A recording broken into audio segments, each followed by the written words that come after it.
welcome back to Ladies Can We Talk? This is Debbie Georgatos. Again, so glad you joined us tonight. We have a very special guest on the line with us tonight, Senator Jim DeMint. And I'm going to quickly tell you about him. I think you probably all know this about him already, but he was a former U.S. Congressman from South Carolina, from the 4th District from 1999 to 2005. And then he served in the United States Senate from South Carolina from 2005 to 2013. But now he has the coolest job, which is he is president of the Heritage Foundation in Washington, D.C. Hello, Senator DeMint. Hey, Debbie, it's great to be with you.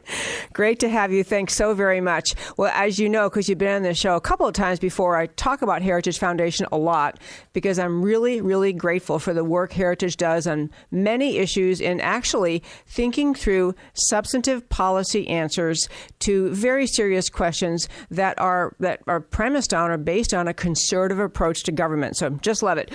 Well, I could talk with you all day, but I want to focus tonight because we've been thinking about education, and I want to focus tonight.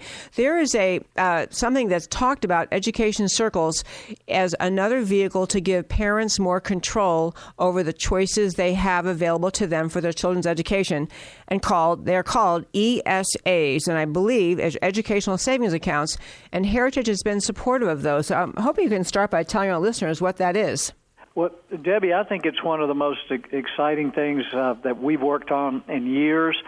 Education opportunity is key for our children to develop the character and skills they need to succeed, and this gives parents more control.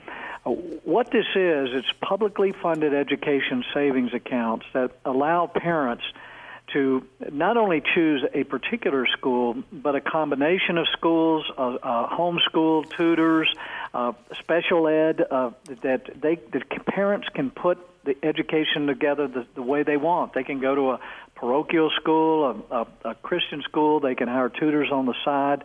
And what generally happens, and this has been done in Arizona, it's been done in Florida, Mississippi, Tennessee, Nevada just did more of a universal education savings account.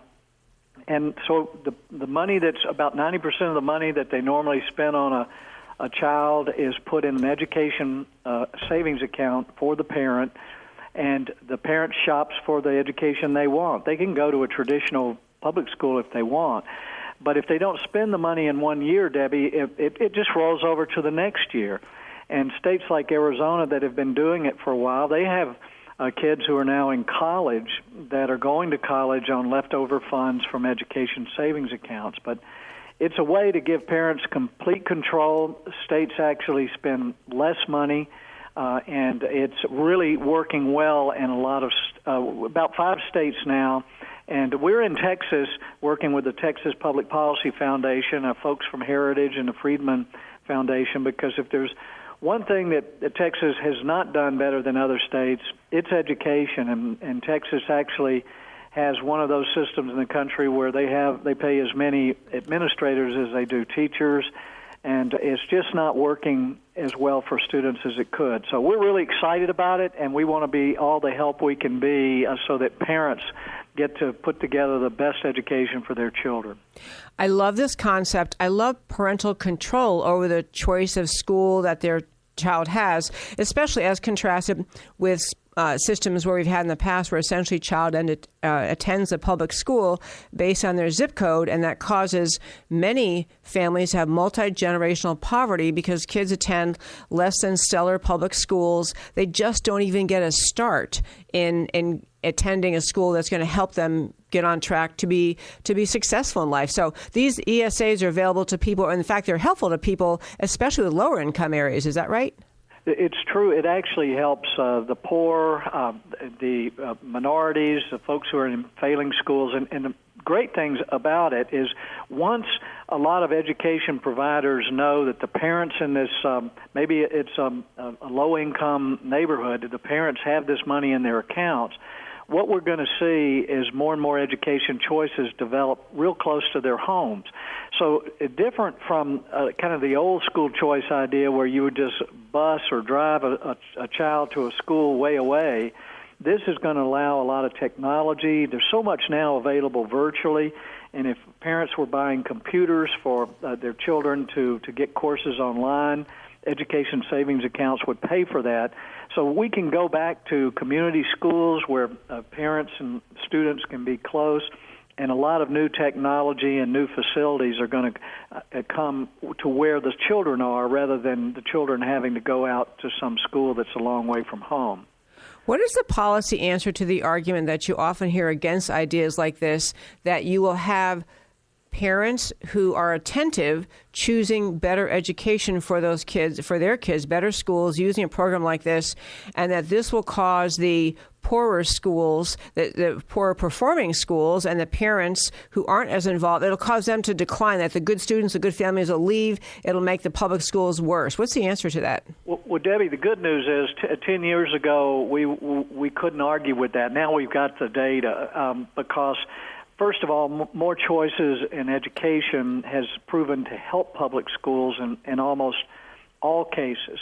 And what we found is, just like in D.C. scholarships, where the poorest of the poor, generally African-American moms, 98% African-American, got their kids out of failing schools and got them in good schools, and there's so many almost tear-jerking of stories now of kids who got out of failing school and now they're in college. And so we've got the data to show that this helps public schools because they have to get more competitive, and so it's a win-win-win for everyone. And there are not many parents that really don't care about their kids. It doesn't matter how poor they are, what race they are. Just a lot of parents feel powerless, and if you can't make any difference, then sure, you're not going to get involved with your kids' education. But we've seen parents step up to the plate regardless of their socioeconomic status.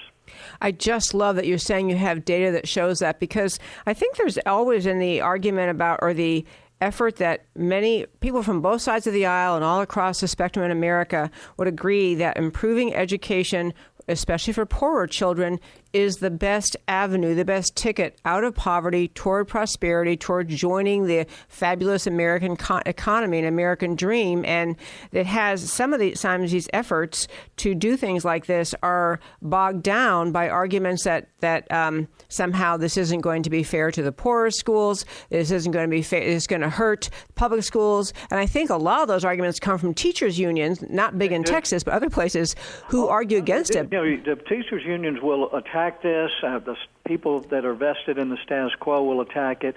But we've got to get the information out. First of all, the education savings accounts were talked about years ago, but they were funded by parents, and people weren't that interested because if you don't have money, that's not going to help you. But these are publicly funded. And we also have found in a lot of white middle-class neighborhoods that people don't want what they think of as school choice, because they think that's just going to mean you're going to be moving kids in from all over town to their schools that they've worked real hard to make good. But that's not what education savings accounts do. It allows parents wherever they are to create an education environment, everything from homeschool to virtual school to private, Christian, parochial, and traditional public schools, to put together a combination of education choices that work for their children. So this is, like I said, it's a win-win, and if we can get the right message out to all of Texans, they would see that this is good for literally everyone, that whether you're already paying for a private school, this would help. If you're in a failing school, this would help. And if you just want to stay where you are in a public school, it doesn't change anything.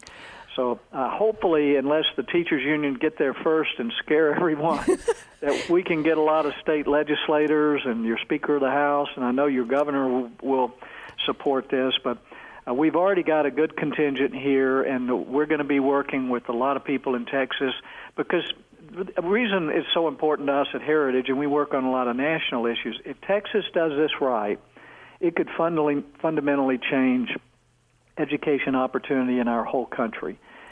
Because now we've got a few states doing it, but if Texas, which is the big guy on the block, does it, it's going to be impossible for the people in Washington to say, oh, hey, we have to fix this thing from Washington, when they can't fix it from Washington. They just make it worse. So it's. I'm glad you gave me a chance to talk about it because we're really excited about the possibility here in Texas. I just love it. One quick thing. When you say publicly funded, it's funded by state tax dollars, correct? Not the national government? No. It's just the same money you use for public education now. It's just instead of it being given to the school, it's put in the education savings account that the parent controls.